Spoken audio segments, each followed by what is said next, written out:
Olá, alunos da Rede Municipal de Educação de Picos. Vocês estão bem? Eu espero que sim. Aqui estamos nós para o vídeo 5 do componente curricular Língua Portuguesa. Professora Crislândia, aguardando por você, aluno do sexto ano, para darmos continuidade ao capítulo 1, Diário, Registro do Eu no Mundo. O tópico de hoje, a língua, seleção e combinação.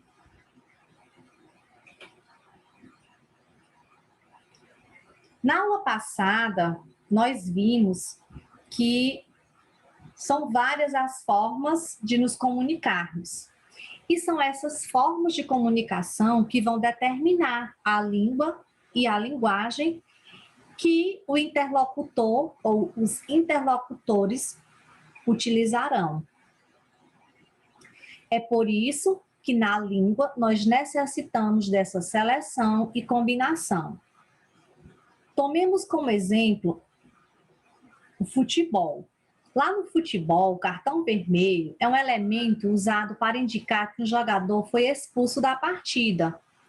Todos que estão assistindo a um jogo de futebol compreendem que quando o juiz sobe o cartão vermelho, um jogador não mais participa daquela partida de futebol. Certo? Por que que isso acontece? Por que que o técnico, os jogadores, a torcida, os telespectadores compreendem que aquele sinal diz que o jogador está expulso? Porque este sinal vermelho, gente, aliás, esse cartão vermelho, ele é um sinal convencionado. Isto é combinado entre os usuários. Tá certo? Então, dentro da língua, nós temos o exemplo aí de um sinal convencionado, que é o cartão vermelho, num jogo de futebol. Ele transmite uma mensagem. A língua, que é uma maneira como realizamos a linguagem verbal, que pode ser escrita ou oral, também envolve uma convenção, isto é, uma combinação, né? Quando nós ouvimos a palavra estrela, por exemplo, nós sabemos que indica um corpo celeste. Quando você escuta a palavra estrela, você desenha na sua mente aquele astro de 5 pontas que fica lá no céu, que tem luz própria, não é verdade? Agora, gente, na nossa língua, será que a palavra estrela sempre vai indicar um corpo celeste? Será que a palavra estrela só tem esse significado na nossa língua? Vamos ver. Em determinados contextos, também sabemos que o termo estrela, né, pessoal, pode se referir a um artista em destaque, a estrela da novela, a estrela do futebol, por exemplo. Portanto, nós estabelecemos uma relação entre a palavra e o elemento representado por ela. Se estamos assistindo a um programa de TV e o apresentador anuncia Juliana Paz, a estrela da novela, você vai associar Juliana Paz a um astro celeste, a um corpo celeste que está lá no céu iluminando aqueles astros que não têm luz própria?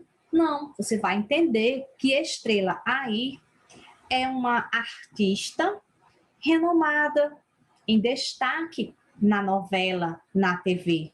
Então, a palavra de estrela aí já tomou outro significado, né? Da mesma forma, se você está assistindo aqueles programas que falam sobre futebol e um apresentador diz assim, que a estrela do futebol, Cristiano Ronaldo, você vai entender que o Cristiano Ronaldo aí não é aquela estrela lá do céu. A estrela aí é o astro do futebol, um jogador que tem destaque, que tem renome, né? Que é estrela, mas aí do futebol, e não corpo celeste. Então, a nossa língua ela é dotada de significados. A palavra tem vários significados. Vai depender aí do contexto em que ela está inserida, tá bem? E aí nós, como usuários da língua, temos que entender o significado daquela palavra dentro de um contexto. Por isso que estamos trabalhando a língua, seleção e combinação. Vamos selecionar e combinar as palavras adequadas para tal contexto, certo?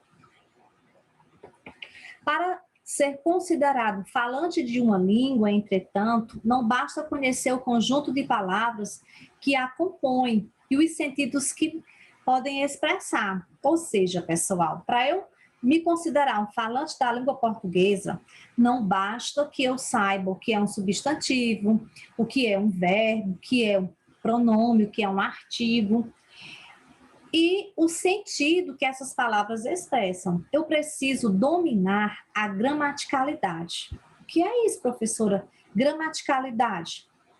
Dominar a gramaticalidade, gente, é entender a maneira própria como as palavras são selecionadas. Que palavras eu vou usar naquela situação?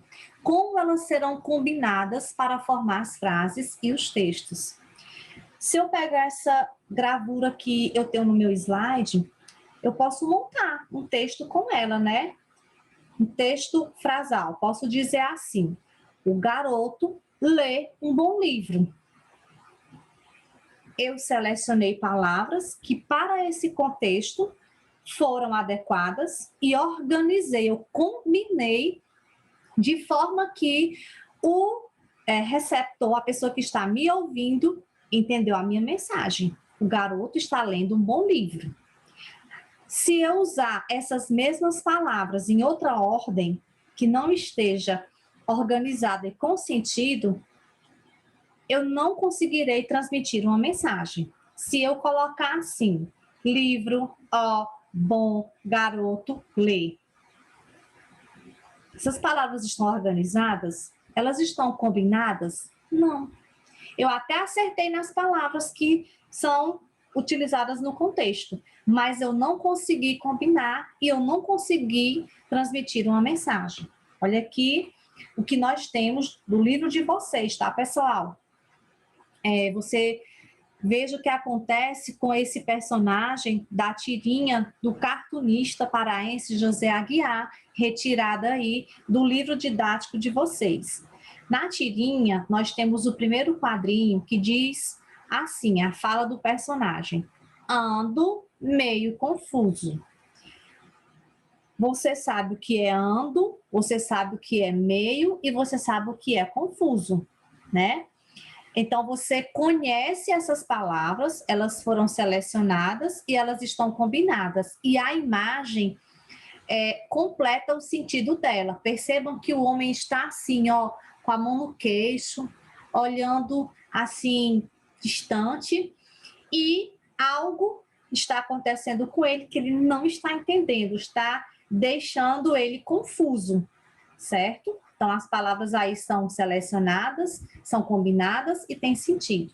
Agora, vamos focar no segundo e no terceiro quadrinhos. Fuso, meio, com. Você conhece a palavra fuso? Você conhece a palavra meio? Você conhece a palavra com?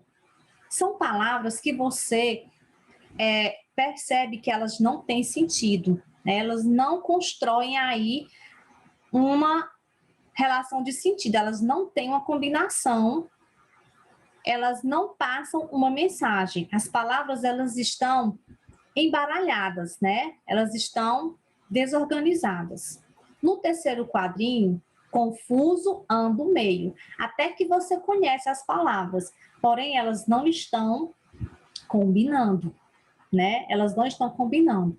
A imagem mostra uma pessoa desesperada, ele está confuso, ele não sabe o que está acontecendo.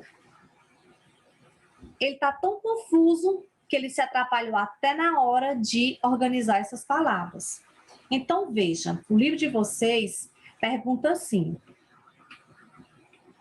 se alguém ouvisse a fala do segundo quadrinho, poderia compreendê-la?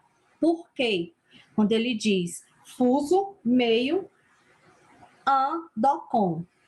É possível compreender, pessoal? Não, porque as palavras e as sílabas estão embaralhadas. Elas não estão organizadas. O que causa estranhamento na fala do terceiro quadrinho? Quando ele diz confuso, ando, meio. As palavras, elas estão colocadas fora da ordem. Inclusive, o sinal de pontuação está no início da frase. Em língua portuguesa, nós não usamos sinal de pontuação no início da frase. De exclamação, não, né? A gente pode abrir com aspas, mas com exclamação, não é verdade? Então, as palavras, elas foram colocadas em uma ordem que causa estranhamento, confuso ando meio, certo? Então, aí, nós temos a criação desse cartoon, né, que foi criado para mostrar, né, de uma forma humorista, né, ele criou um humor aí, usando construções que não seguem a gramaticalidade da língua portuguesa.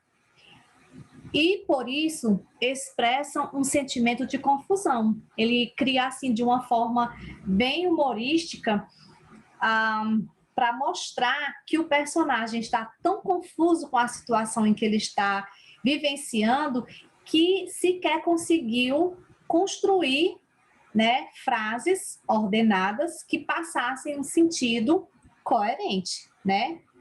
Não tinha aí sentido na organização das palavras. Ele não conseguiu sequer organizar as palavras para mostrar o quanto ele estava confuso. Está certo? Quando produzimos um texto, selecionamos entre os termos da língua aqueles mais adequados para o sentido que desejamos construir. Isso é uma verdade.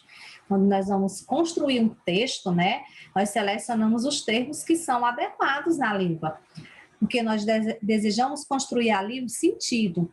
Além disso, nós usamos regras de combinação das palavras. Isso é bem verdade. As palavras, elas têm que combinar, elas têm que seguir uma ordem para que tenha sentido, valendo-nos de um conhecimento de regras gramaticais que fomos adquirindo conforme aprendemos a falar. Então, veja, quando somos pequenos, nós observamos os adultos que estão em nosso entorno a falar. E é com eles que nós vamos começando a estruturar as nossas ideias, certo? Até então, quando somos criancinhas, nós não dominamos a gramaticalidade da língua portuguesa, mas de tanto ouvir as palavras, né, proferidas pelos adultos, a formulação das frases, nós vamos adquirindo essa capacidade, né, de aprender a falar, de organizar essas palavras, de combiná-las, inclusive fazendo a seleção correta. Uma criança, quando vai pedir água, ele não diz água, mamãe, quero. Ele diz, mamãe, quero água. Claro que ele não pode ter uma dicção perfeita, né? Ele pode dizer água, mas ele vai aprendendo, né, a pronúncia correta, ele vai trabalhando essa dicção, né, na língua, e à medida que ele vai amadurecendo, ele vai formulando melhor a palavra. Agora, a estrutura, a seleção e a combinação das palavras, ele é capaz de fazer, tá certo? E à medida que vamos amadurecendo, nós temos que ter esse cuidado de obedecer às regras gramaticais. Eu não posso dizer, por exemplo, as crianças brincam no parque, né?